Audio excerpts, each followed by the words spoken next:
Good morning, everyone.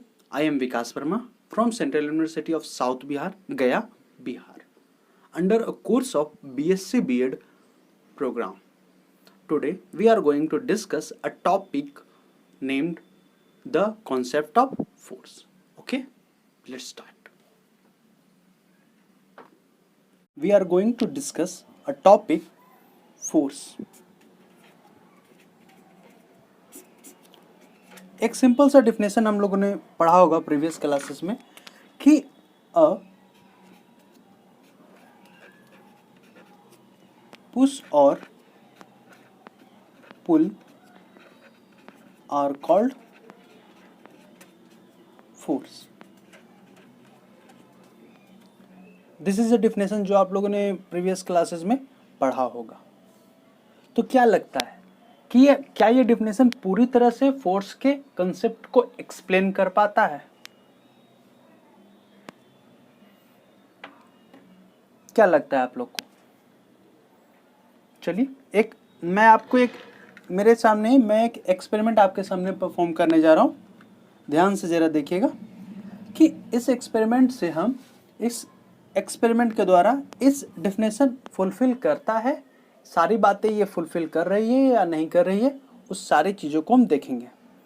आपने previous classes में आपके टीचर्स ने एक्सपेरिमेंट करके दिखाया होगा। ये इस डेफिनेशन को एक्सप्लेन करने के लिए आप लोग को एक सामने एक चेयर रख दी गई होगी और उसको पुश करके या पुल करके दिखाया गया होगा, या आपके सामने ऐसा कुछ किया है कि कोई टेबल होगा, उसे आप पुल और पुश करके दिखाया गया होगा, या फिर बुक होगा, या तो गेट आपके क्लासरूम का गेट होगा।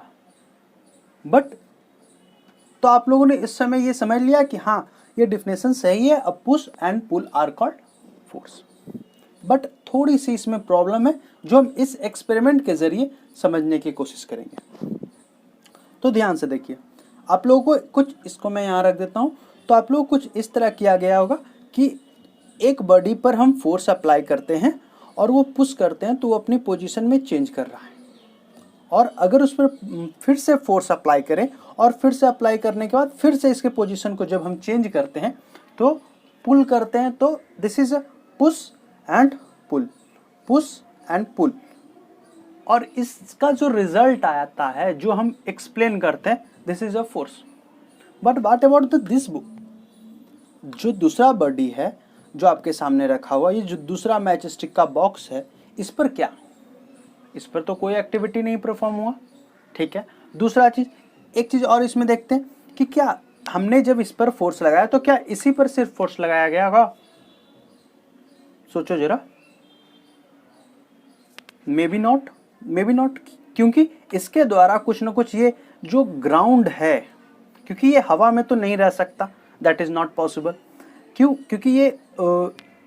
क्योंकि ग्रेविटेशन जो आप लोगों ने थोड़ा बहुत पढ़ा होगा, तो ये तो जमीन पर रखा हुआ है, तो ये तो होता होगा कि इस ग्राउंड के कारण भी इस पर कुछ ना कुछ फोर्स अप्लाई हो रहा होगा। और दूसरा चीज, जब भी हम फोर्स अप्लाई कर रहे हैं तो हम अपने हाथ, मैं अपने हाथ से इसको टच कर रहा हूं, तभी ये आगे फोर्स मूव कर रहा है और पीछे बॉडी आ रहा है या पुल हो रहा है। मीन्स इसमें हमें एक चीज का टर्म को समझ में आता है, द टर्म इज कॉन्टैक्ट, या हम इसे कह सकते हैं interaction.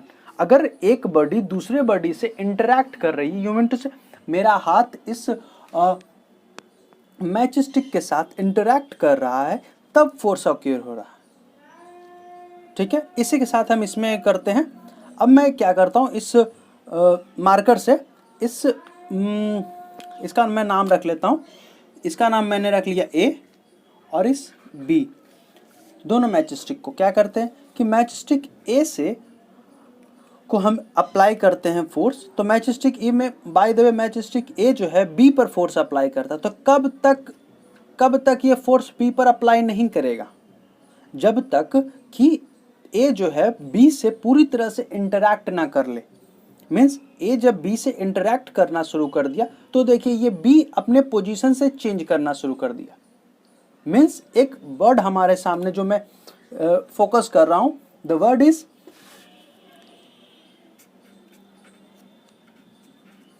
Interaction.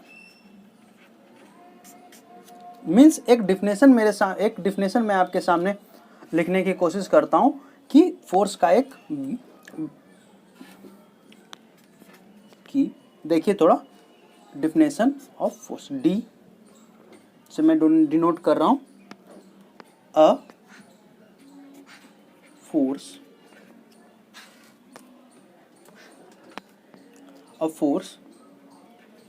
is an interaction between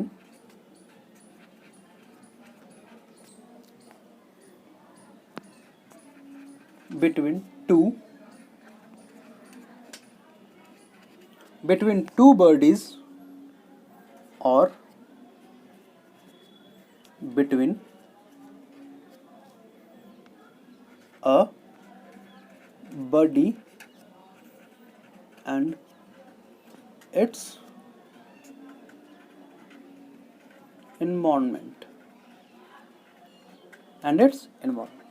means यही वाला हम देखते हैं। इस डिफिनेशन से इसको वेरीफाई करने की कोशिश करते हैं कि जब ऑब्जेक्ट ए को हम मूव करते हैं तो मूव करने का मतलब क्या होता है, या फिर हम इस पर फोर्स लगाते हैं तो फोर्स लगाने के कारण जब ये पोजीशन में चेंज आता है, तो पोजीशन में चेंज कब आता है, जब ये अपने इन्वायरमेंट से कुछ ना कुछ इंटरैक्शन में पार्टिसिपेट करता है तब। मीन्स अगर एक और मैं आपके सामने एग्जांपल दे रहा हूँ कि इंटरैक्शन करता है इन्वायरमेंट में तब। तो इसका एक और एग्जांपल मैं आपके सामने दे रहा हूँ कि ये एक छोटा सा मैं आपके सामने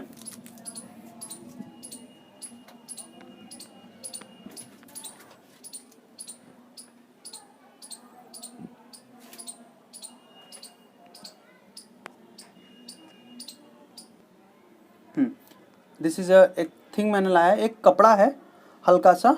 अब मैंने इसे सिर्फ यहाँ पर सिंगली रख दिया, ठीक है। अब मैं क्या करता हूँ, इस पर ब्लो करता हूँ, मतलब अपने एयर से इसे ब्लो करता हूँ, तो काउज क्या हो रहा है ये आप देखो।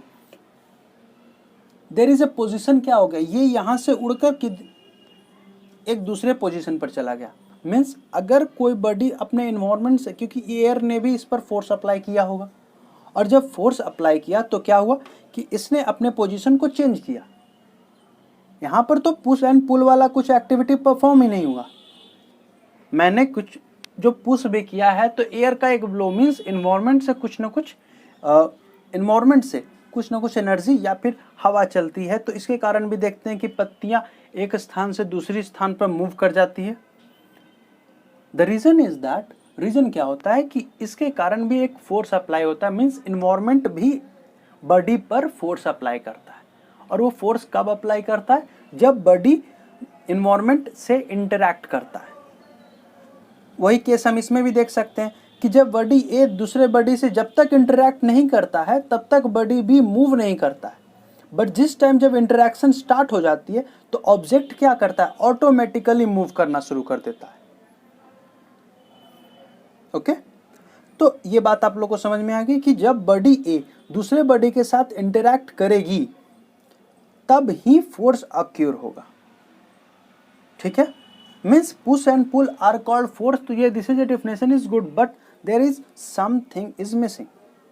The concept of the force is that कि जब कोई बॉडी एक बॉडी दूसरे बॉडी के साथ इंटरैक्ट ना करे, जब तक पहला बॉडी दूसरे बॉडी के साथ इंटरैक्ट ना करे तब तक फोर्स का एक्सप्लेनेशन कहना थोड़ा सा व्यर्थ होता है, ठीक है। तो आई थिंक आप लोग को फोर्स का कंसेप्ट समझ में आया होगा।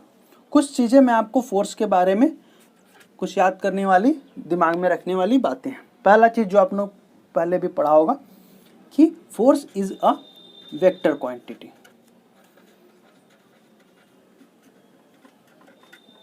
ठीक है। दूसरी चीज़ मैं आपके सामने यहीं पर लिख रहा हूँ कि फोर्स का यूनिट ऑफ फोर्स, तो आप लोग जानते हो कि unit of force that is Newton, जिसे हम एन से डिनोट करते हैं, और इसी को हम क्या लिखते हैं, केजी मीटर पर सेकेंड स्क्वायर। ओके, एक चीज और मैं आपको बता देता हूं, dimension dimension of force, force का डायमेंशन। तो ये होता है MLT - 2। ये 3 चीजें याद रखने वाली चीजें हैं। ओके, आगे बढ़ते हैं। तो आप लोगों ने देखा कि मैंने अभी इस मैच स्टिक से, इस कपड़े से फोर्स का एक्सप्लेनेशन करने की कोशिश की कि फोर्स हम यहाँ पर देखते हैं। आप लोगों ने और भी बहुत सारे एग्जाम्पल डेली लाइफ में आप लोगों ने देखा होगा। जैसे कुछ एग्जाम्पल्स मैं आप लोग को बता रहा हूँ, आप भी सोचो कि क्या एग्जाम्पल्स और भी हो सकते हैं। जैसे एग्जाम्पल्स कहाँ कहाँ पर हमें फोर्स देखने को मिलता है। जैसे पहला एग्जाम्पल कि जब बैट्समैन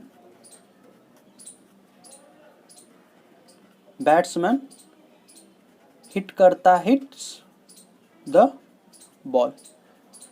काउज क्या होता है कि बॉल अपने पोजीशन, मतलब बॉल जब बैट्समैन बॉल को हिट करता है तो वो क्या कर जाता है, एक पोजीशन पर, मतलब बहुत दूर तक चला जाता है, मीन्स पोजीशन चेंज।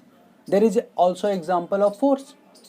दूसरा हम देखते हैं कि यही मैं आपके सामने, यहाँ पर मैंने 2 पेन रख दिया और क्या कर रहा हूँ कि इसे मैंने स्टेबल किया और पहले से दूसरे वाले को हिट किया। काउज ये भी अपने पोजीशन को चेंज किया, मीन्स इंटरैक्शन। और बॉडी जब तक इंटरैक्ट नहीं कर रही तब तक उसमें फोर्स भी नहीं लग रहा है। तो this is also example of force. और भी एग्जाम्पल्स हो सकते हैं। तो और भी एग्जाम्पल्स जो भी आपको आएंगे, यहाँ पर मैं कॉलम्स बना दे रहा हूँ, आप इनमें बता सकते हो। कुछ 3-4 एग्जाम्पल्स आप भी ढूंढ सकते हो। ठीक है, तो यहाँ तक आपको बातें समझ में आई कि फोर्स का मतलब क्या होता है, कुछ उसके एग्जाम्पल्स। अब बात करते हैं। ओके, आई थिंक आप लोगों ने आज का टॉपिक समझा होगा। So thank you for listening me carefully. Thank you everyone.